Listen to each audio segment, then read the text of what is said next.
It might be a bit early to tell still, but a number of climate models are calling for the possibility of a super El Niño brewing this summer. The CBC's Nick Logan joins us now live from Vancouver with more on that. So Nick, what makes a super El Niño and what does it look like? Thanks, Andrew. Yeah, let's start with the basics of El Niño. So it's this naturally occurring phenomenon that happens when a stretch of water in the Pacific Ocean between South America and Australia warms up by at least half a degree above the long-term average. And that happens every few years, and it affects weather patterns worldwide.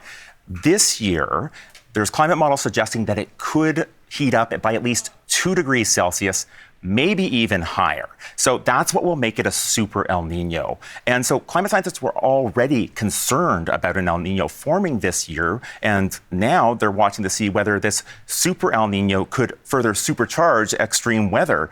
And we'll get a sense of when this is forming in the coming weeks, because in its latest advisory that came out earlier today, the U.S. National Oceanic and Atmospheric Administration, or NOAA as many people know it, says there's an 82% chance of an El Niño forming between now and July, and a 96% chance that it'll stick around through December into February. So how could this supercharged weather phenomenon impact Canada?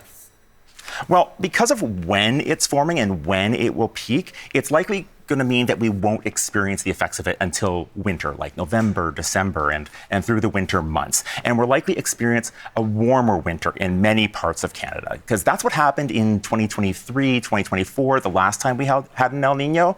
That year had Canada's warmest winter on record. Now, going into next year, through this year and into next year, we're already forecast to have one of the hottest years on record globally. So add the El Niño onto that. But because of the fact that it's only forming this summer, it's not likely going to have an effect on the wildfire season here in Canada, as some people might expect. But there will be other effects around the world. Here's Kent Moore. He's a professor of atmospheric physics at the University of Toronto. Well, I wouldn't expect anything during the summer. That's only for Canada. For instance, next year, Australia will probably have a really bad wildfire season during their summer, which of course is our winter. We'll see probably heat waves through the Indian subcontinent, probably next year as well.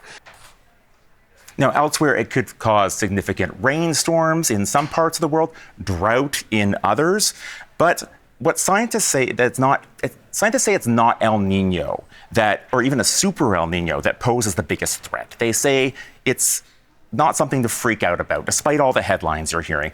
What they say you should be concerned about is how human-caused climate change through our use of fossil fuels is affecting our weather, especially our extreme weather events. And this potential super El Niño could just add more fuel to the fire. Nick, thank you. That is the CBC's Nick Logan, live in Vancouver.